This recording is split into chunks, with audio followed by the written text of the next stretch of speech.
In someone like me, I'm 33 years old now. When does the damage begin? Ah, it starts right now, Klaus. Right now.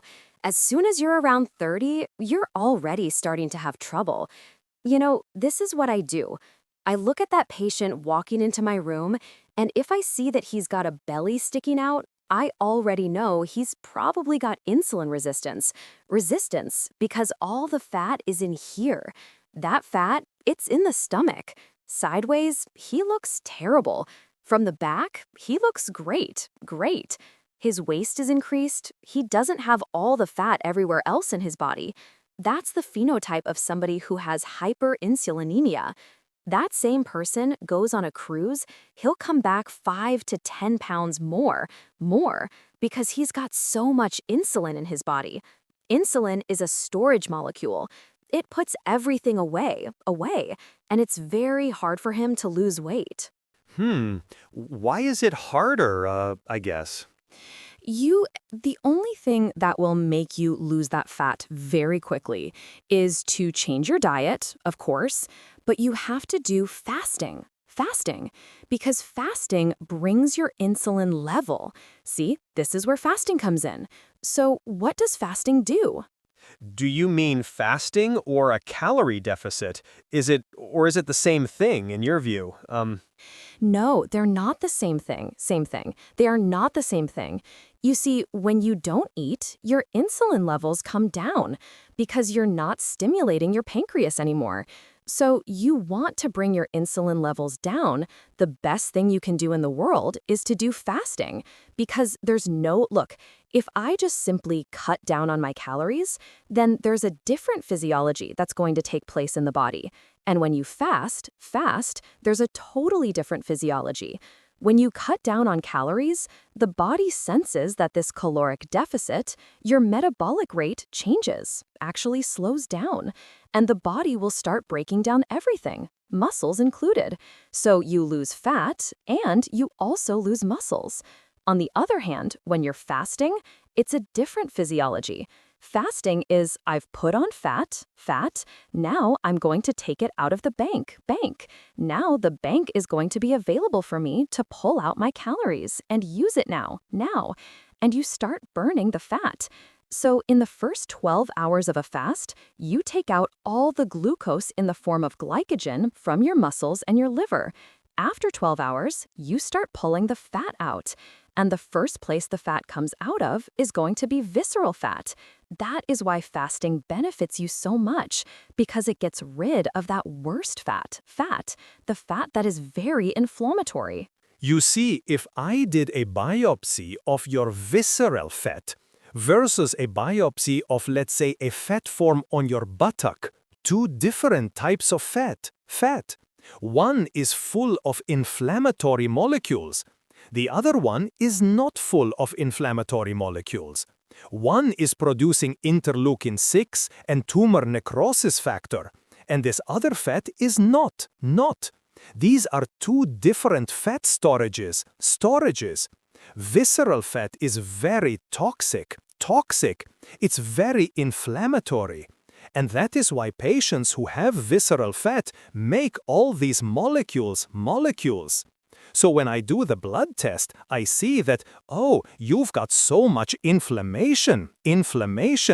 You've got interleukin-6 is high, tumor necrosis factor is high, your CRP is running high.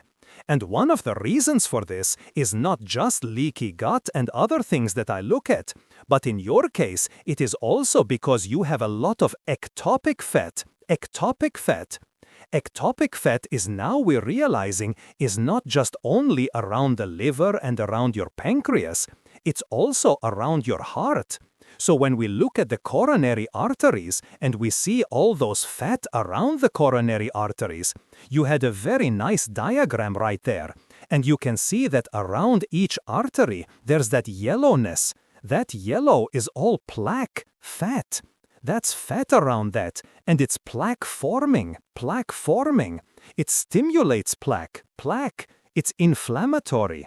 And now we can do CT scans that will actually detect how much inflammation is in the fat around the arteries as well. Ectopic fat is around the coronary arteries, it's in your liver and in your pancreas, and it is very inflammatory. On this point of fasting, so if you have someone come to you and that, they have that physique where there's a bit more of that protruding belly fat, you said that fasting is a much better approach than just sort of a calorie restriction. I was looking at some studies that said research shows that calorie deficits of any kind can reduce visceral fat, but fasting will give it an edge because of the insulin sensitivity stuff that you talked about as well. What kind of fast should one be doing? Because there's so many different names for these fasts. People do these 40-day water fasts and they do intermittent fasting. That's a great question. Great question. So there are many, many different types of fasting depending on your goal on what do you want for that particular patient. So if a patient is just simply looking to reduce his visceral fat, then I start with 12-12. Which means 12 hours, you don't eat anything, you just drink liquids with no calories in it. And then 12 hours is your feeding period. We start with that, and we do that for about 2 to 3 weeks. Then we quickly move to 18-6.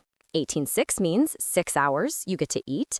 18 hours, it's only water, black tea, black coffee, green tea, no calories. 18-6. And then that's one type of fasting.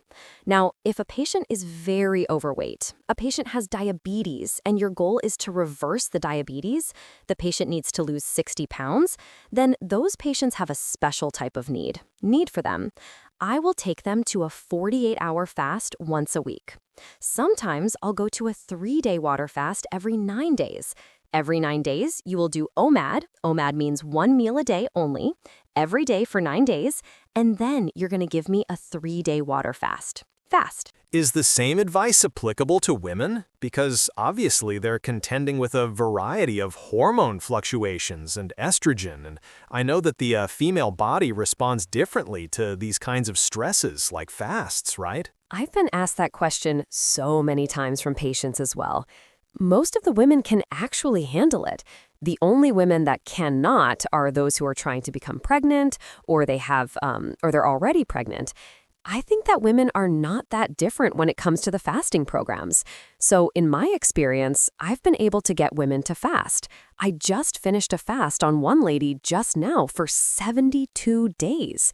72 days. She was terribly overweight. She had diabetes, she had hypertension, she had hyperlipidemia, she was having hip replacements, knee replacements, joint problems, she had skin problems, and we fasted her for 72 days. Wow. What did she have in those 72 days in terms of drinks, electrolytes, coffee? What was she? That's a great question. Great question. So she would have black tea, black coffee, water, and in the water once a day, I tell her to put some electrolytes in there. So there's an electrolyte called Element, or sometimes I just tell her to go buy some Celtic salt and put half a teaspoon in there, and once a day you take that. If you get cravings and you feel really, really hungry, take some MCT oil, a teaspoon, and put it in your water, and you can drink that as well. I think it's worth saying that probably you shouldn't try this at home, ladies and gentlemen, because obviously medical supervision is critical here. But in the case of that lady, what was the before and after of that 72-day fast? So, diabetes? Gone. Blood pressure? Normalized. Weight loss? Tremendous weight loss. I think she lost about 55, 60 pounds. And not only did she lose all that weight, yes, all that weight from her belly was gone, but even her face, under the arms. So when you lose weight in a fasting program, it's very different from losing weight when you are restricting calories. You actually retract your skin. So you get real changes in your entire body. I had one patient that fasted for 183 days under supervision. So he went from 400 pounds to 210 pounds.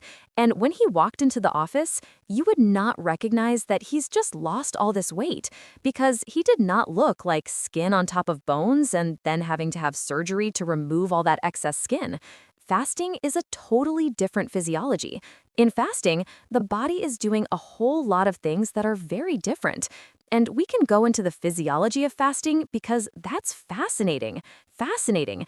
It's a physiology that has not been used by us. We've lost it. So one of the things about modern living, we have lost this physiology of fasting. First of all, why do we still have that physiology in us? It's because it's supposed to serve a purpose. Because we're supposed to be fasting and feasting, but now we're only feasting all the time, and we're not fasting. In order to go back to normal, you should be fasting. Fasting is supposed to be a normal part of your existence. That's the way you were designed. Not this modern industrialized living that we've been doing in the last fraction of a millisecond in the total existence of the human race. We've changed our lifestyle so much. Modern man has. But our genetics and our physiology has lagged behind. We were supposed to use fasting and feasting as part of our normal program, as our normal physiology. That's why we still have it. That is why after 12 hours, you start making some more ketones in your body, and the ketones come from fat. You're moving that fat out of storage. What is a ketone?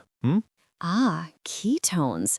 So ketones are an energy molecule produced by the liver.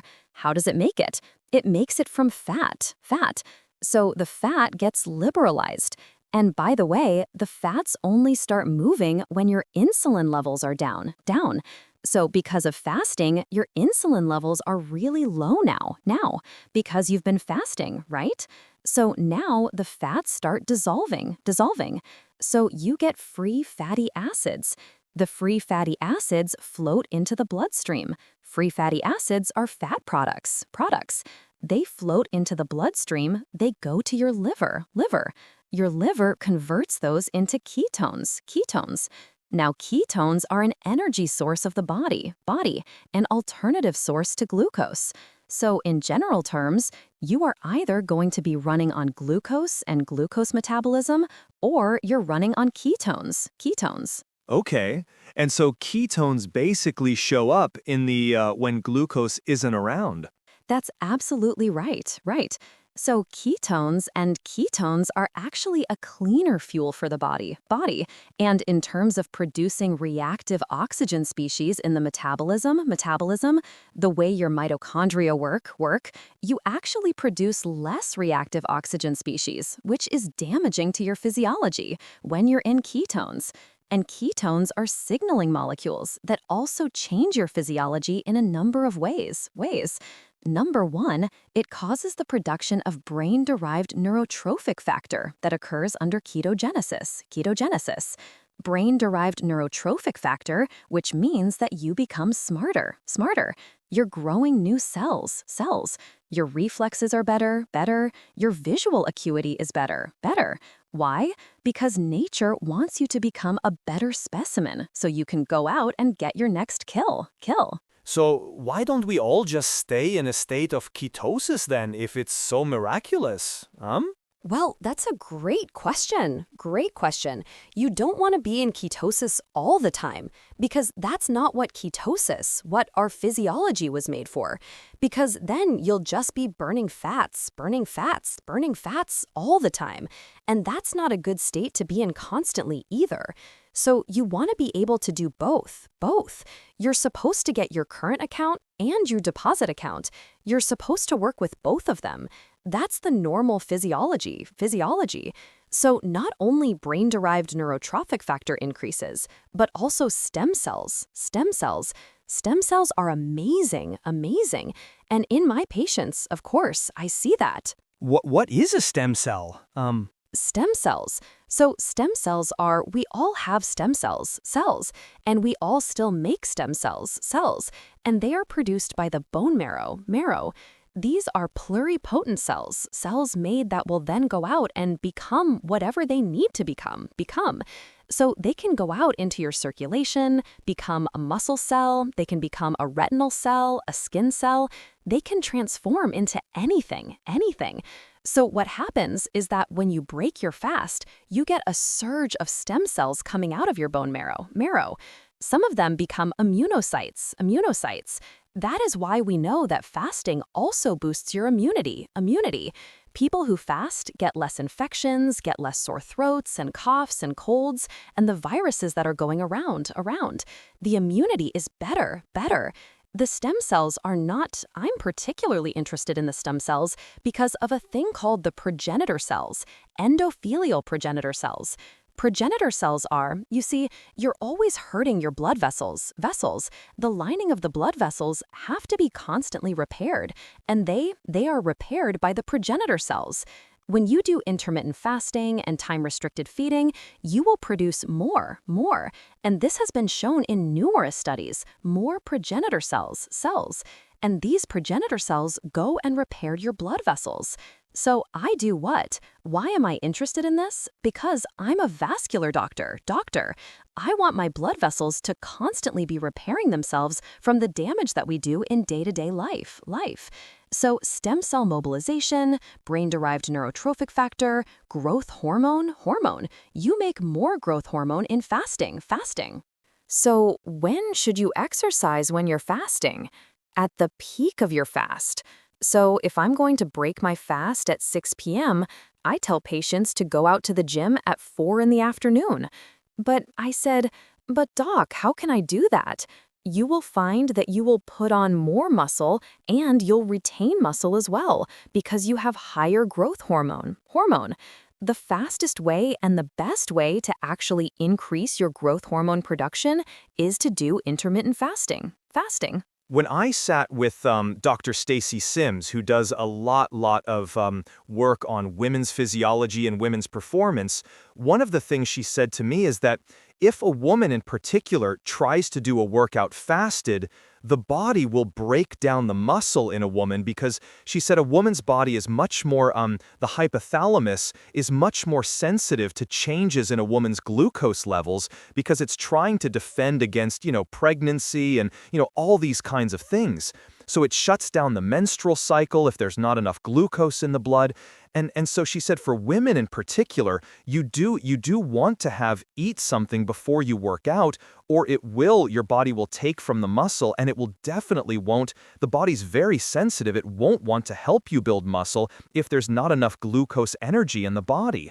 She said for men, it's slightly different because we're a little bit more robust and we were meant to hunt. So if we were fasted, our body is, designed to kind of keep up its normal processes to help us complete a hunt per se. So I guess I throw this question out to you about women, exercise, and fasting. Yeah, I think that's a great observation. So again, is what kind of exercise is the woman doing? You see, now there's two kinds of basic exercises. One is aerobic activity, and one is resistance exercises. And you can also throw into that high-intensity interval training. So when it comes to the training that I'm talking about in a fasting state, I like resistance training. So in resistance training, that glucose issue is not going to become a problem. Now, if you're going to put that female patient on a treadmill and make her run for a long period of time, let's say you're going to make her run for 40 minutes on the treadmill, I think that yes, you're absolutely right. You are going to deplete her glucose and you may cause some problems, and then the muscle will start breaking down. But I do believe from all the experience that I've had with my patients that when I tell them to do HIIT, which is high-intensity interval training, all the women do just as well as the men, because all you're doing is you intensely working the muscles and you're doing some resistance exercise, and then you're totally resting as well. And I see fantastic results with that. In terms of ketosis, do you cycle in and out of a ketogenic diet?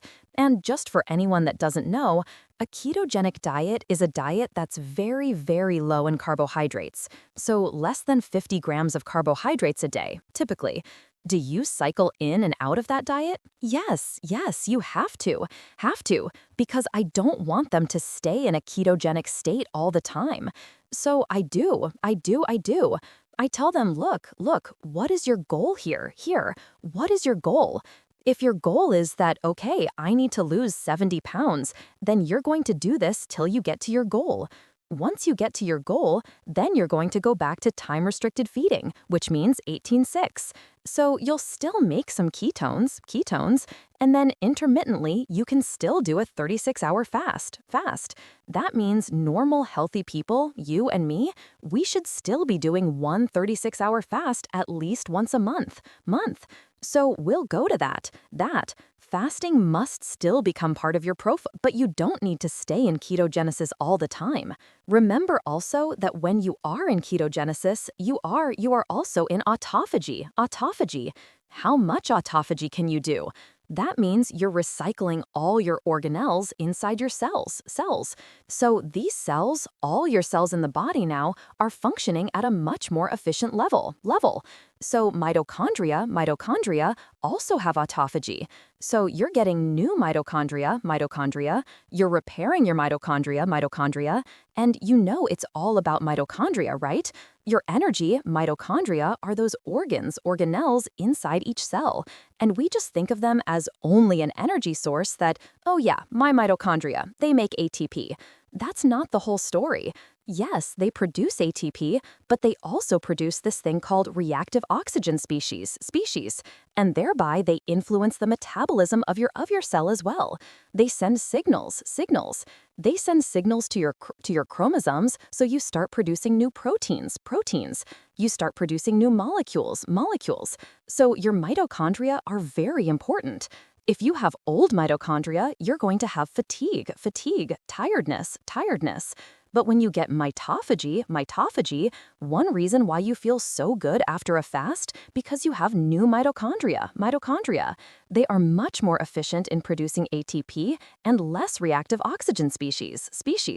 So you have mitophagy, recycling of your parts, cellular function improves, toxins get out of your cells as